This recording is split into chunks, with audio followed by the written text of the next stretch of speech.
i arribem a la 15a edició de la Fira del Joc i la Joguina Diferent. Són 15 anys ja, vam començar fa molts anys, vam començar una fira de carrer i actualment estem aquí sota cobert, amb calefacció, de moment encara es nota una mica la fresqueta, però bueno, d'aquí un momentet ja no es notarà. I és una fira dedicada única i exclusivament a jocs, a jugar, i són jocs per a tota la família. El que volem és que...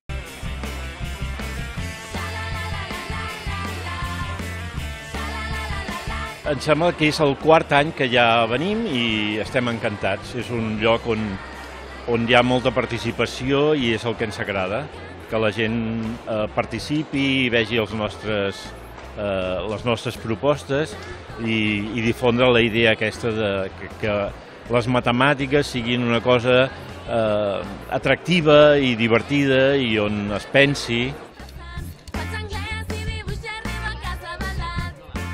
No tenim encara un edifici, un museu, així com el que estem acostumats quan es parla de museu, però sí que tenim unes exposicions i tenim una exposició permanent a Cornellà. Llavors, nosaltres el que fem en aquesta exposició és un museu amb objectes divertits, ensenyem matemàtiques manipulatives, amb puzzles, jocs, paradoxes.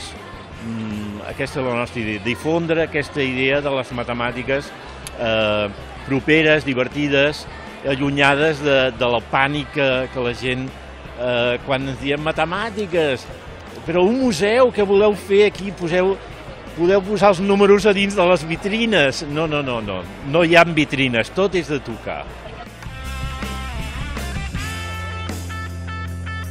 Hi ha molta geometria i sobretot raonament.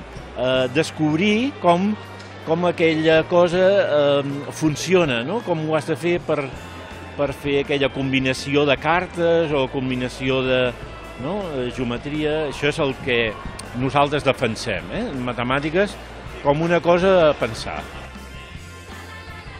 Per explicar com gira la Terra voltant del Sol, això seria el Sol, i aquí nosaltres la Terra. Si anem donant voltes, doncs tant si donem voltes per fora com si donem voltes per dins, podem comptar quantes voltes hem donat. Quan hagi donat tornar d'aquí, quantes voltes s'haurà donat, per exemple, la parella blava o la parella vermella.